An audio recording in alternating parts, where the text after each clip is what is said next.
who itch. I'm ready to take a shower. I'm ready to lay out. I'm tired.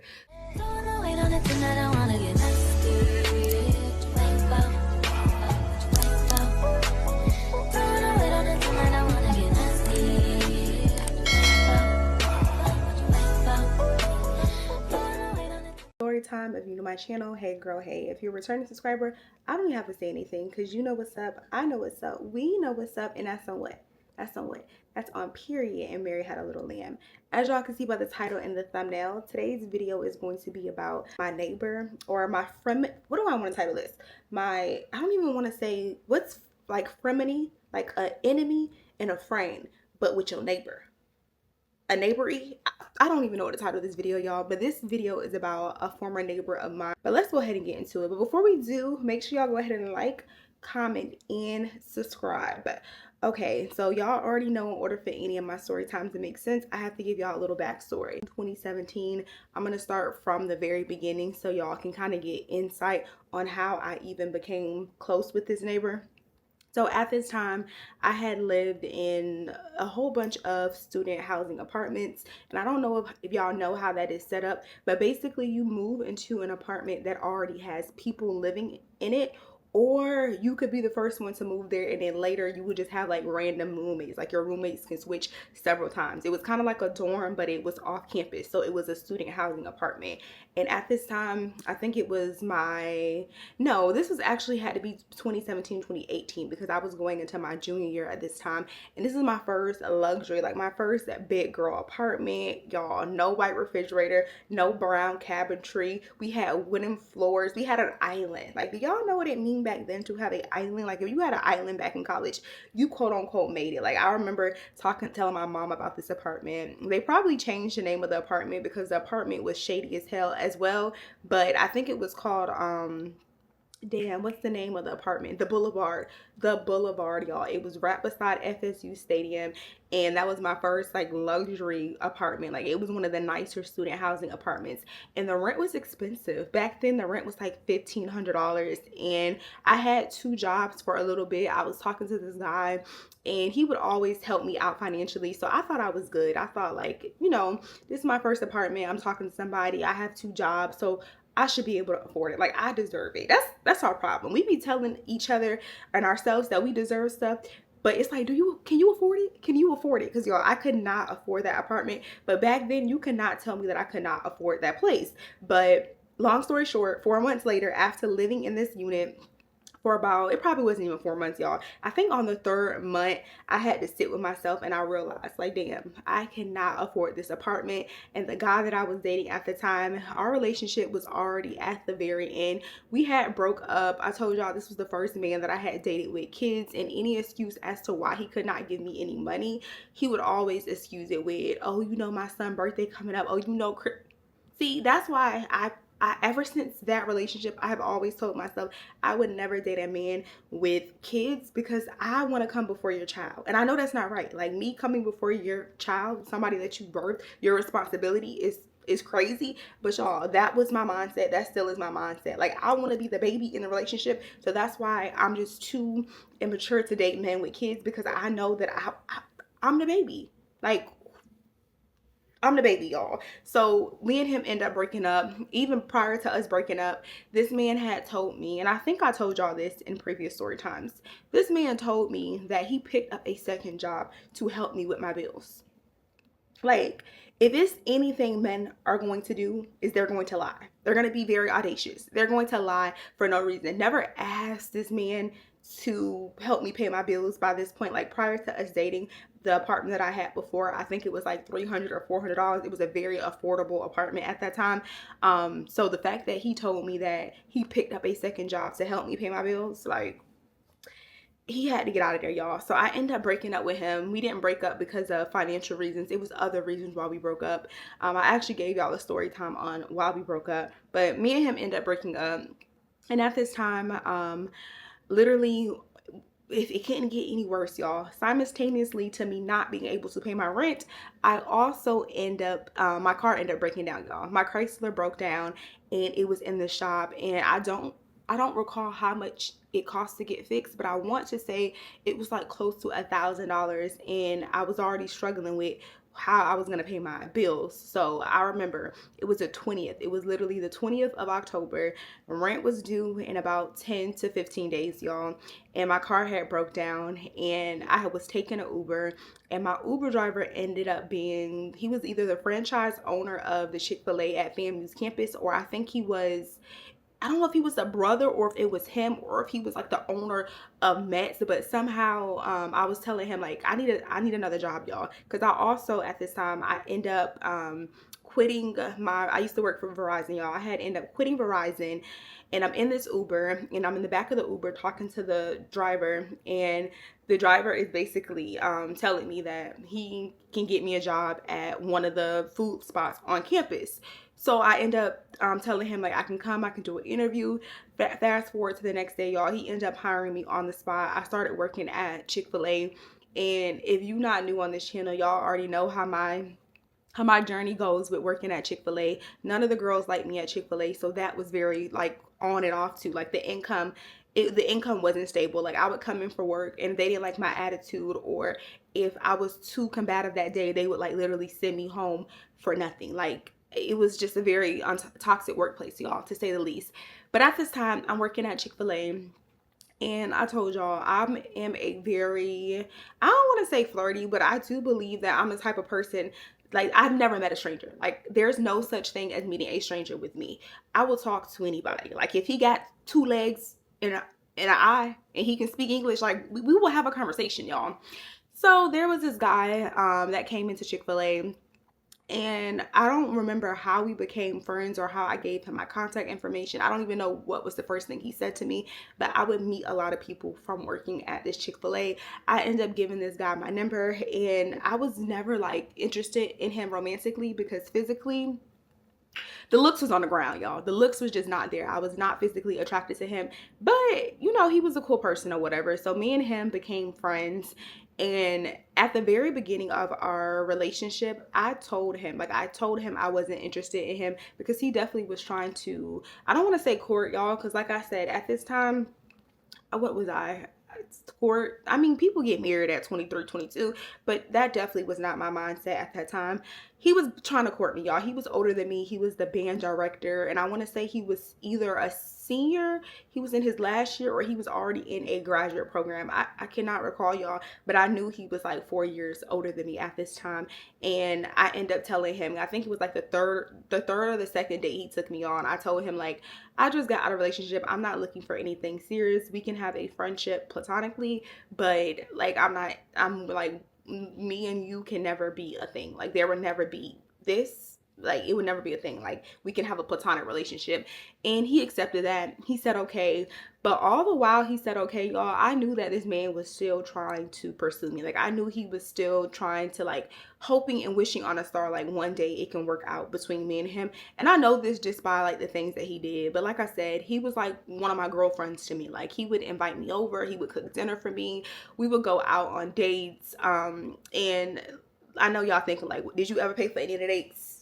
No, y'all, I never paid for any of the dates. So that's how I knew that this man was still interested in me romantically, although I had already told him like it would never be anything.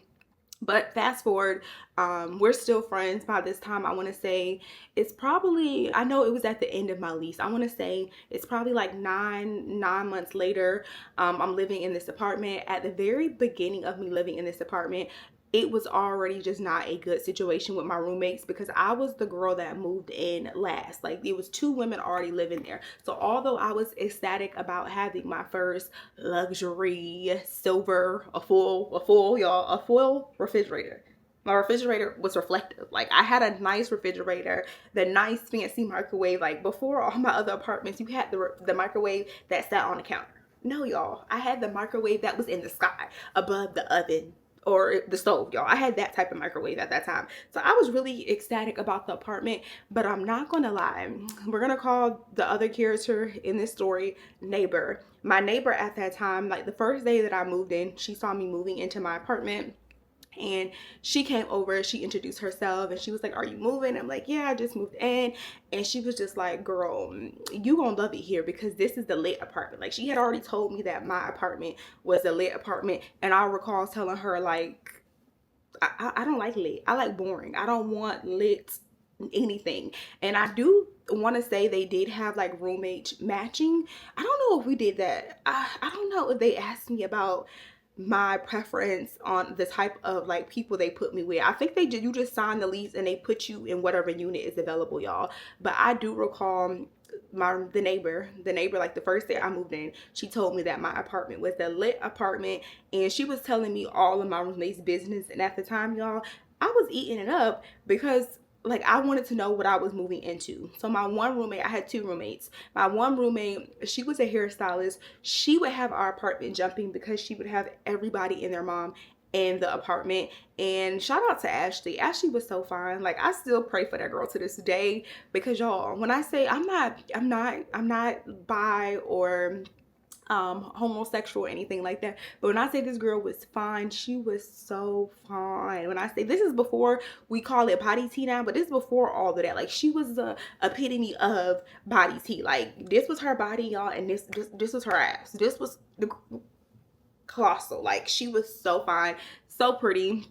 And she was a hairstylist, and she would have our apartment jumping because everybody and our mama would come to our apartment to get their hair done. I rarely saw her. I only saw her when she was doing somebody's hair. Like I would come home and she would have like 2 to 3 girls lined up on the couch doing their hair. I would speak to her, and that was pretty much our relationship. Like we probably out of living together for a entire year, we probably talk no more than, I probably said less than 2,500 words to her within the span of the year, y'all. The only time we would really talk is just like good morning, Merry Christmas, Happy Thanksgiving, like little stuff like that. Or if she did somebody hair, I would be like, oh, could you do this? Like she did do my hair one time, but we wouldn't have a lot of conversation because homegirl was never home. I honestly think she didn't even live in the apartment. I think she treated the apartment like a salon, y'all. That's honestly how I felt, because I rarely saw her outside of her doing somebody's hair. The other roommate was a whole different story. I think I did a story time about her in the past.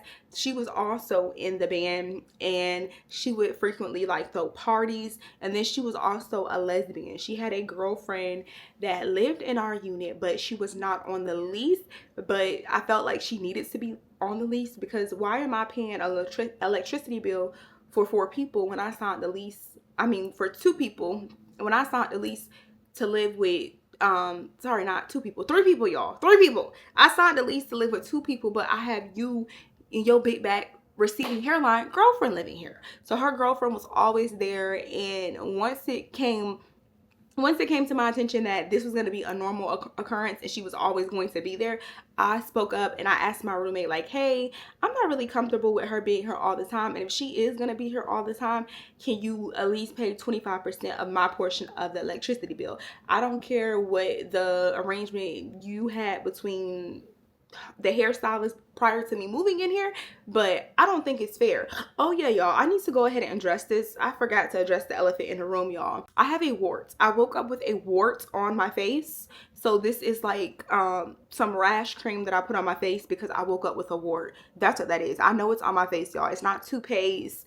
It's none of that. It's literally wart cream, and it's going down. Before it was gigantic, y'all, and it's probably because I was in Tokyo doing shit like this, y'all. I was touching pets, doing all types of weird shit, going to cat cafes. This is why I probably got this on my face, because I've never had a wart. Like a wart is crazy. I've never had a wart or anything outside of a pimple on my face. Like I've never even got rashes or like breakouts like that, but this is probably the reason why I got a damn wart on my face. But anyway, yeah, so I brought that up to her, that I felt like she needed to pay something. She was like, well, she has her own place with her own bills. She didn't feel responsible. And keep in mind, y'all, money was tight at this time. So she probably thought that I was just saying this because I needed help with my bills. That was the case, but that wasn't really the case. Like I personally didn't think it was fair. It was more so about the principal. So we got into it about that, and she said that we basically made an arrangement that she wouldn't stay no more than, I think, 2 to 3 nights, which was a terrible arrangement, y'all, because I should have just went to the leasing office, but I just wanted to handle it in-house and amicable because I still had to live with her. Like I still wanted us to have like a cordial relationship.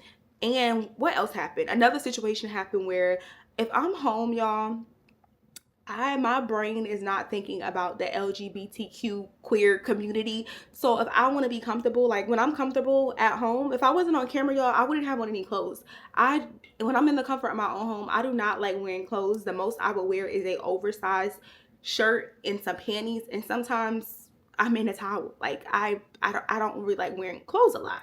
But because her girlfriend, they were a part of the LGBTQ community, she felt like I had it out for her because I was like basically wearing like oversized shirts and stuff. She was just like, "Hey, my girlfriend is here." Because I think one day they caught me. I was doing laundry, and when I do laundry, I want every single thing that's dirty. I want it clean, even the clothes on my body. And they came home and they caught me naked, putting clothes in the washer. And I kind of had to like hide between the washer and the dryer. And they caught me. And then like the next day, we had a conversation about that. So long story short, me and the drummer, the roommate that was in the band, she did not care for me because she thought I had it out for her girlfriend. And then two, she didn't like that I had like boundaries as well, y'all. I told y'all I used to also get EBT at this time, and she would like eat my food. When I worked at Chick-fil-A, she would like, she was just, y'all, she just wasn't a great roommate to say the least.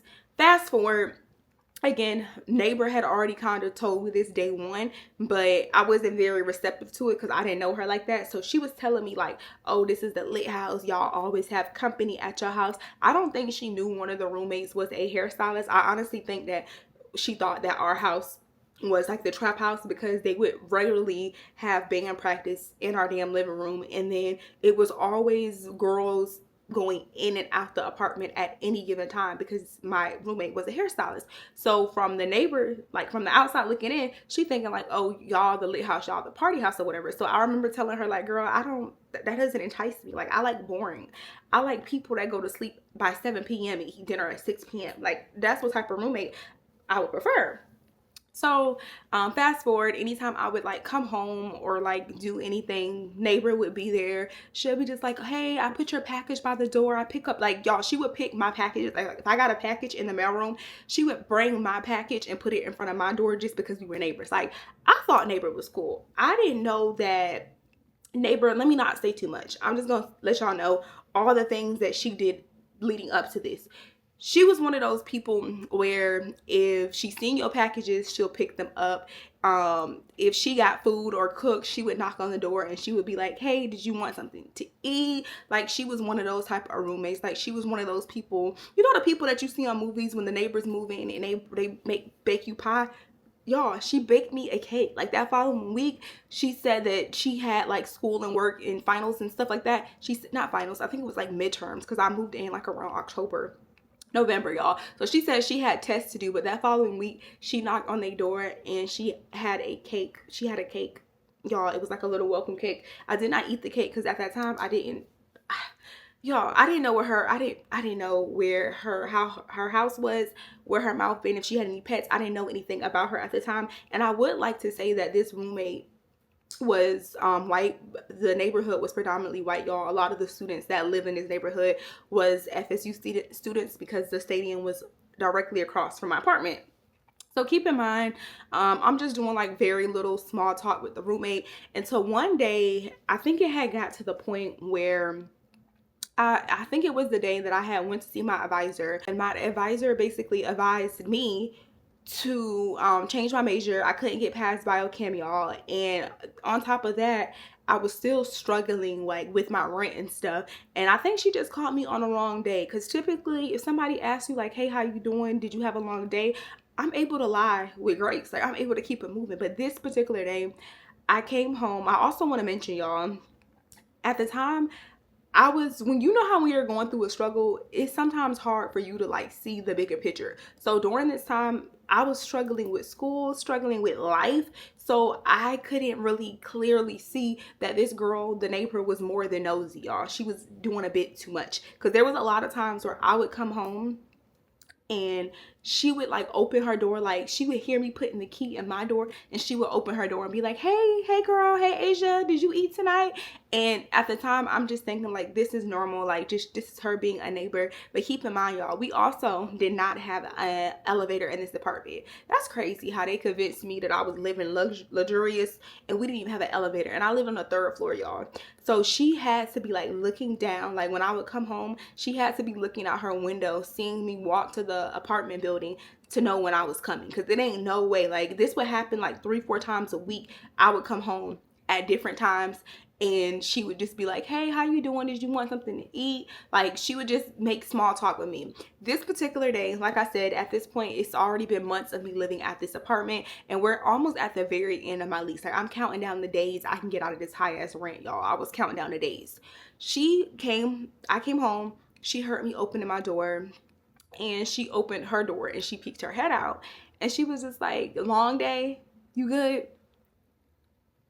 And this was also the same day that my Chrysler had broke down, and I called, what did I name him? I don't know, think I gave him a name, but the guy that I met from Chick-fil-A that was in the band that I end up friend zoning, y'all, we're gonna just call him Zone. Zone had dropped me off this particular day, and keep in mind, me and Zone, we've been friends now for months. He had never came to my place before. I would usually go over his place, or we would always hang out. Majority like in school, or sometimes I would go to the band room and he would play like the saxophones and the drums. He would like play different things for me. But I saw him all the time. Like I worked on campus, so I was on campus a lot, y'all. I would see him probably almost every day. This particular day, car breaks down. I had to get my car towed to a shop. He ends up dropping me off home. I'm coming up the stairs. My neighbor, she hears me opening my door or whatever, pops her head out, and she was like, you good? Long day? And I didn't say anything, y'all, because I was at my breaking point. So she stepped outside of the apartment, and she was like, you okay? And y'all, I just started bawling my eyes out. Like I just started crying hysterically. Like I was just crying, like, oh my God, like I don't know how I'm gonna pay rent. Like I don't know. Y'all, I'm crying. I'm telling them I don't know how I'm gonna pay rent. And then my car just went. I had to choose between walking and then eating and picking. Y'all, I'm distressed. Like I'm in so much stress, and I'm just telling her about everything that's going on. And typically this is not me. Like this is not me, because at this time I had never told anybody what I was going through to that extent in the moment. So I'm telling her all of this. She gives me like the biggest hug, and we sit on that stairwell and we talk for hours, y'all.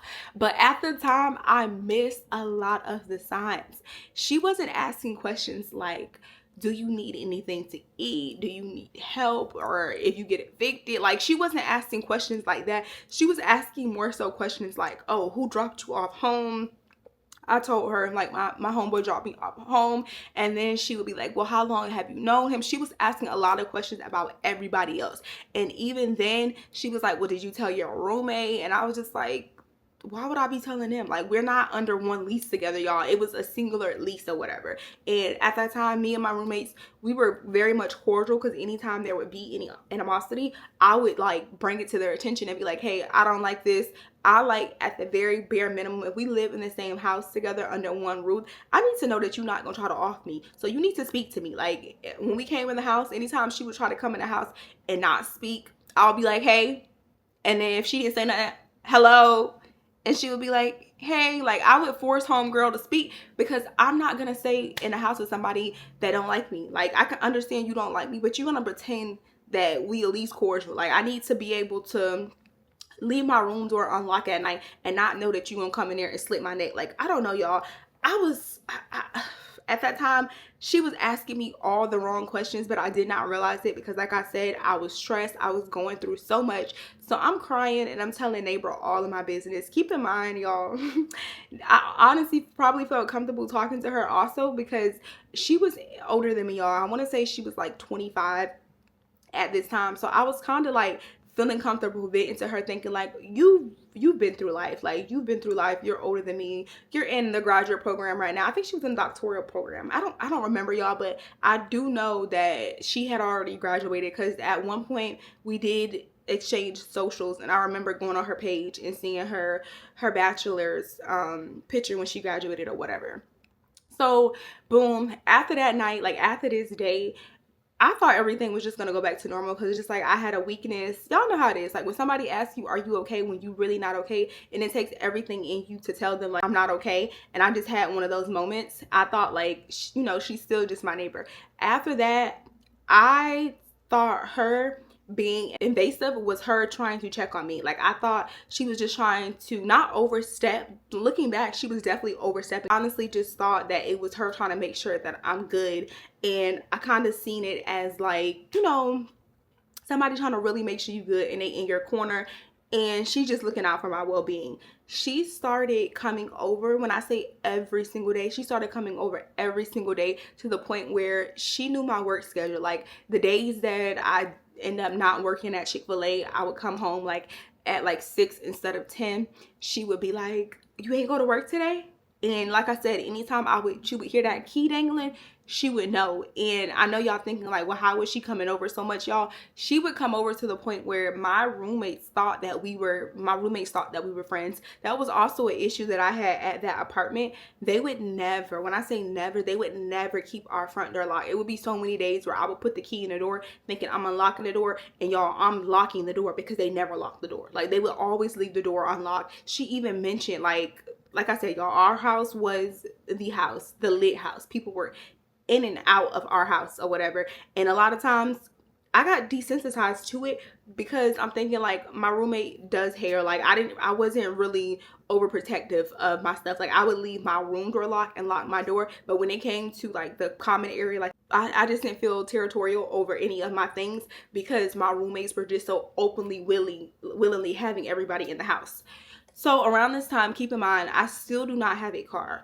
See, my brain was missing that. Homegirl neighbor had a car. She had never offered to like, hey, let me take you to work. Hey, let me pick you up. But she would ask all the questions. Like one day I remember it felt like she was interrogating me. Like she was asking me like, oh, well, who dropped you off? Zone would drop me off frequently. And at this time, he was a really good friend. We're not close anymore like that, but me and him, like we still talk here and there, like no love lost or anything. Like he was a really great friend, y'all.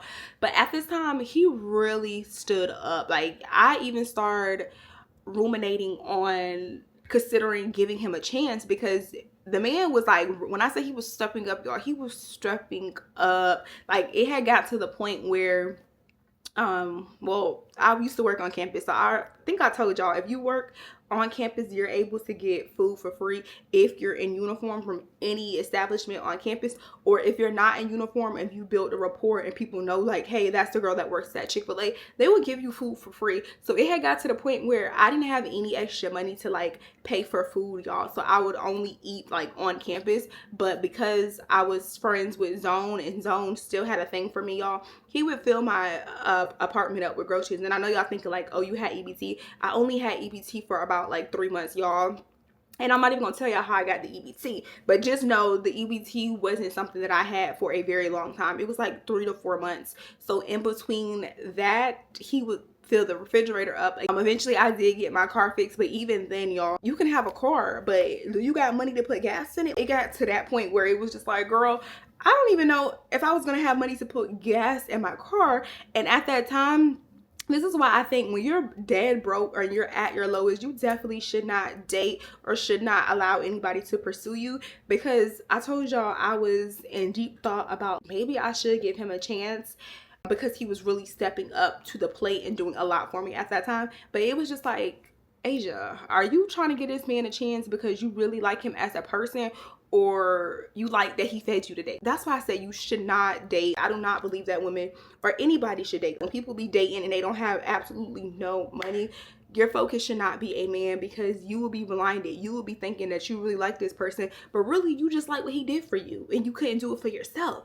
But anyway, y'all, fast forward again, he would never come in my house, but the one day he did. He came in my house one day, y'all. He came in my apartment, and I don't even remember why he came in my apartment, but it was shortly after me getting my car fixed. I think he either put, what is that fluid? He put, my car would run hot. I forgot the name of the fluid, y'all, but he would put fluid in my car, and he would also change my oil. And this particular day, I don't know if he has to go to the bathroom, but he came upstairs, which he would never come upstairs because it was nothing like that, y'all. He has came to my place before to drop me off, but he had never came upstairs.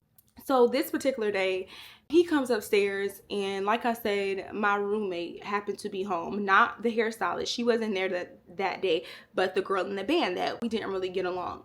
She was home that day, and I had my room door open, and we were talking in my room, and he ended up leaving shortly after that. I did leave out with him or whatever. I don't know where we went. Maybe to go get something to eat, y'all. I left out with him. When I came back, my roommate was sitting on the couch. She was a mother that just got a bad report card. She was, y'all, waiting on me. When I got in the house, she was like, hey, I need to talk to you. And I'm like, what do you need to talk to me about? She's just like, all right, do you have something going on with, I almost said his name, but she was like, do you have something going on with Zone? And I'm like, no, me and Zone, we're platonic, we're just friends.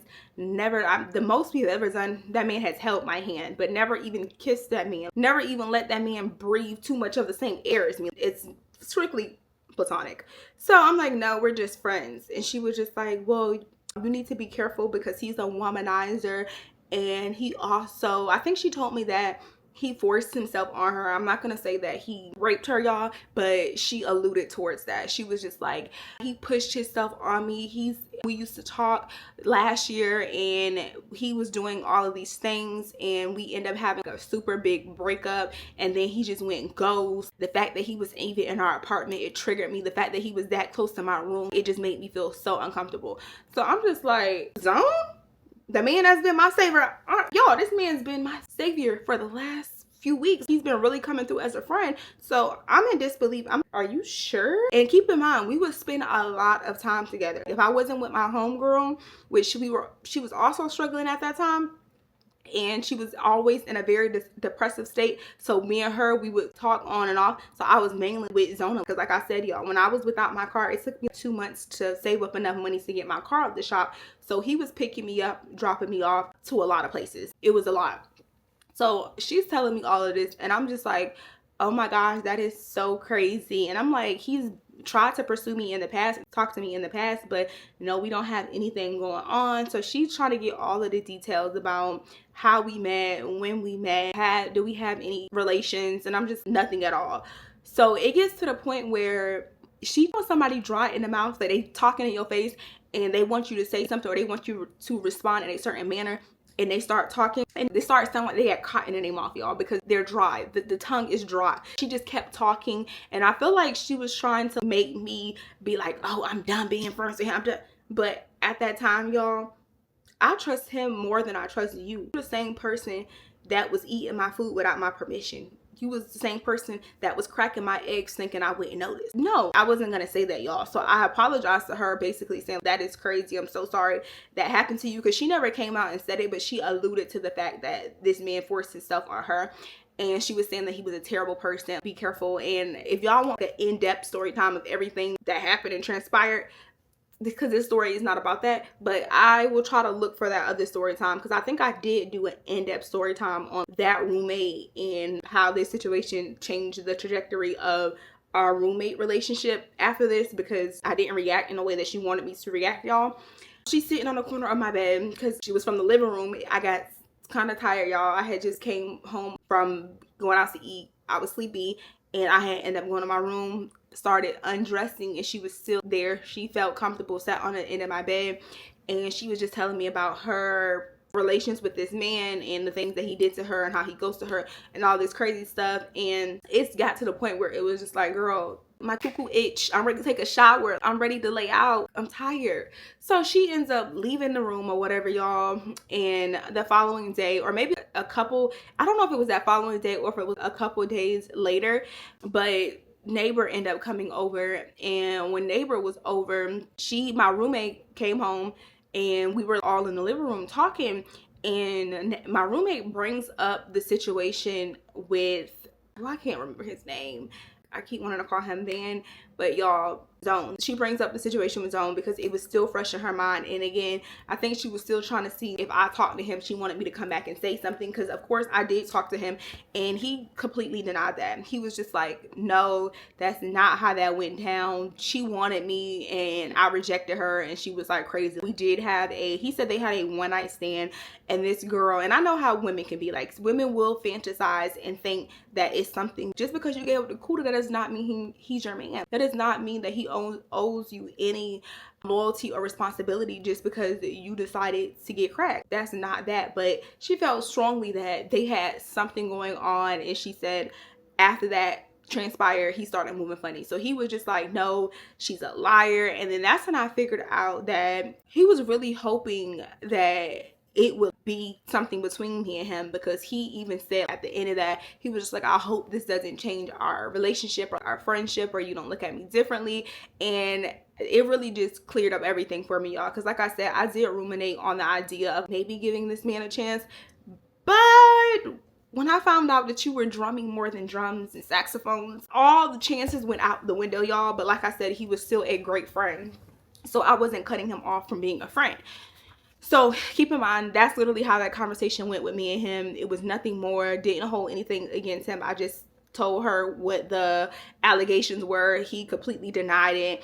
And also another thing that I was confused with, y'all, was because she had a girlfriend the entire time, and her and the girlfriend, they had been together for over a year at that point. So I was kind of confused as to how you were with this girl, and then at the same time you told me that you just had a relationship with this man. But you also told me, she has mentioned to me previously, she really does hate men. She despises men. She does not like men. So I didn't know how that even happened or whatever. He even brought that up and was just like, he said that she was promiscuous, y'all, that she talked to men, women, any that got 2 legs and that got a voice, she would talk to him. That's what he alluded to or whatever. So anyway, we cleared that up or whatever. Fast forward, again, I'm in my living room, neighbor is over, and my roomie thinks that me and neighbor are like this because, like I said, y'all, you would think her name needed to be added to the list, because she was always, when I say always, she was always in our space. So she brings up the situation with, I keep wanting to say the band, y'all, but not band, zone. She brings that situation up, and she brings the situation up in front of neighbor, and neighbor is eating it up. Neighbor is just like, who? And she goes on to try to get all this information. She's gathering all this information. And she was just like, I thought that y'all were talking to the same man. I thought that y'all knew that y'all were talking to the same guy. And I'm like, what do you mean talking to the same guy? Because neighbor had tried to ask me who I was speaking to in the past, how we met. And I had repeatedly told her that it was platonic. We were just friends. It's people out there that don't believe that men and women can have a relationship and you can still be 2 attractive people and not have anything going on. They didn't believe that that can exist. So when I told the neighbor this, I told her this a while ago, that there was nothing going on between me, and to him, I will only mention her name as neighbor, and to her, I will only mention his name as friend. So she started calling him friend. What's going on between you and friend? So y'all, we sitting there, and she was just like, I thought y'all was talking to the same guy. And my roomie is shocked, because she was like, I didn't even know that you knew when me and him had something going on. I didn't even know that. And keep in mind, the neighbor had already alluded to roomie also being promiscuous, because she said they would keep a lot of company. So I'm assuming, what's his name? When her and Zone did have their situation going on, it had to be just at night or whatever. He told me that it was just a one night only type of thing, but obviously neighbor is vindicating her and telling her, I recall seeing him. I would be peeping through my peephole, and I definitely seen him. So when the car started coming to pick me up all the time, she thought that I was backdooring my roommate. And I'm just like, you thought all of this and you was in my face. You were like, I'm so confused.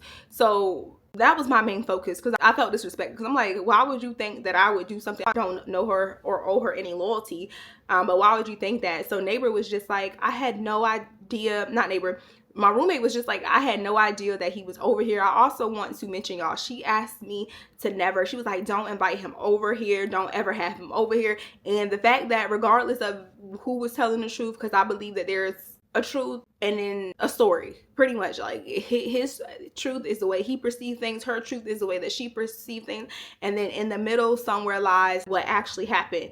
But although I didn't know what was the truth or what to take with what was a lie, when she told me not to have him over there and invite him in the house anymore, I respected that, because at the end of the day, that's our lease, that's our house. And if a man did violate me sexually, I would be livid if he was in my home. I wouldn't play that. So they are talking about that or whatever. Neighbor never mentioned. She thinks that they have something, that I was doing something weird back during my roommate, although we don't know each other on that type of level anyway. We never had these type of discussions. And like I said, y'all, FAMU, keep in mind, neighbor did not go to FAMU. She went to FSU. But FAMU, at the time that I attended it, I want to say by the time I graduated, it was 10,000 students there. But I want to say when I entered the school, it probably was less than 8,000 students. It's a very small, intimate campus, y'all. So it's not hard for people to know and know each other. But I was just surprised that, I don't know, they also were both in the band, so I never connected the two. And keep in mind, I never hung out with my roommate outside of our living walls. Those walls that we shared, that was the only time we would be seen together. And then I keep forgetting his name. I keep wanting to say Ban. I should just title him Ban, but Front Zone. Outside of Zone, me and Zone, we would be on campus together. We would be out to eat together. We would go to movies together. We would go out to parks. We would go out all the time. I had even went to, because he would get gigs outside of the state, so I had even went to Orlando with him a few times. That we would be out a lot. But like I said, I never posted him on social media or anything. So I'm there in the living room, and this is when I started to realize, in the rabbit is starting to spin. Oh, neighbor, you messy, because you thought this entire time, but you didn't say anything, so you was playing the field. So I didn't say this to her, but I was just like, you thought. And she was just like, but it wasn't my place. I wasn't gonna say anything. I wasn't gonna mess up y'all living arrangement. I already knew that maybe they had something going on and you knew about it. No, didn't know anything about it at all. So they are in the living room talking about this for, it felt like hours, y'all. I tapped out of the conversation because at this point, this is still my friend. I don't have anything to add to the conversation because I am an outsider.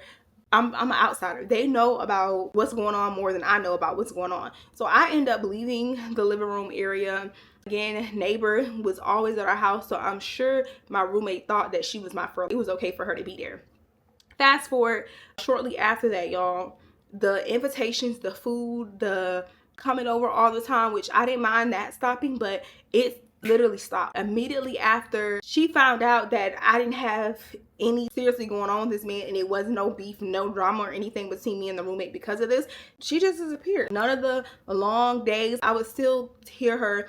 Not hear her, but you can feel when somebody is peeking out of the peephole. I would come home and I don't know, but I could just feel somebody staring at me. I know you looking through that peephole looking at me. I had a feeling, y'all, but she wouldn't open her door anymore. Like I said, she was always home because the school was directly next door to her apartment.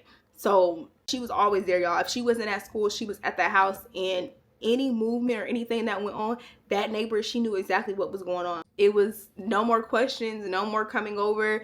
All of that literally just turned out that she was just there for the mess and to be nosy, because once I got my car fixed and once me and the roommate relationship, it did get better after that, because after that happened, I don't know why, but she just started to have common sense, y'all. She stopped doing certain things, and I want to say we kind of got closer one night because I think I was cramping, and I think I asked her for medication or something. I was cramping at 1 or 2 in the morning, and they would always be up. So I knocked on her room door, and she was just like, no, I don't have any medicine, but I do got this. And she had weed, y'all. So we smoked together because she was saying weed helps with cramps or whatever. And that was also a previous problem with our living arrangement, because they would smoke inside the unit. And I don't hate gas, but at the same time, I don't want to smell it all the time. So that was another thing. But the craziest part to me wasn't that she wanted information. It was the fact that she disguised curiosity as compassion. She pretended that she was caring. Y'all, when I say the girl would cook so much and offer and bring food, bring drinks over, she would never offer any funds or anything, but that would be, I wasn't expecting her to offer to help me in that way, but in the little ways that I thought really mattered. Like, oh my gosh, I got a neighbor, one of those neighbors that you see on TV. That type of neighbor, that's what type of neighbor I thought I had, y'all. But really, it was just a disguise. When she no longer had access to this crazy story where she thought that I was sleeping with my roommate's ex-man, it was, y'all, when she didn't have access to that, the girl disappeared completely. And when my life got better, because eventually it did, I told you I got my car out of the shop, me and homeboy, we were still friends, no drama there. And then me and my roommate, we didn't have any drama, but throughout that time when I first moved into the apartment, not first, because everything didn't go bad when I first moved in. I would say from the 3 to 4 month part where I could no longer afford to pay my rent, y'all, that's when she would be digging. She would want to know about all the little discrepancies and the fights and disputes that me and my roommate would have. She would always be there with ice cream, just eating it up, y'all, just listening to every little detail about what went wrong and what transpired between me and my roommate. She would always try to get a lot of information about my friend zone. She would always try to get information about him. But again, y'all, I would tell her it was just a platonic relationship. We didn't have anything going on. So it was really not much I could tell her there. But the whole entire time, she thought that I had something going on with him and I was backdooring my roommate. And that's why I say sometimes you have to be careful. People will show up in your life and you would think they're there for a reason. God placed them there. Because I really thought at that time, oh my gosh, I was holding a lot in. I was going through a lot. I told y'all I wasn't also just going through financial troubles at that time. Oh, the lighting is messing up. But I was also going through stuff where I told y'all my counselor, my advisor, he was telling me to change my major at that time. Not being able, having to choose between a car and paying rent is, I don't wish that on my worst enemy. Well, I might wish that on her. I wouldn't wish that on my worst enemy, y'all. I just wouldn't. It was just a lot that I was going through, and that girl was there to listen, to retain information, to repeat. She was just there for that. And then once everything cleared up in my life, you see her and now you see me and now you don't. Like, that's literally what it was. But y'all, that's the end of this story time. Do not know what I'm going to title this video, and I'm sure y'all probably met somebody like this. You just got to be careful of people that come out of nowhere, that try to be close to you, retain information, and then when life goes back to great, the people, they disappear. But anyway, don't forget to comment and subscribe, and I'll see y'all in my next video. Mwah!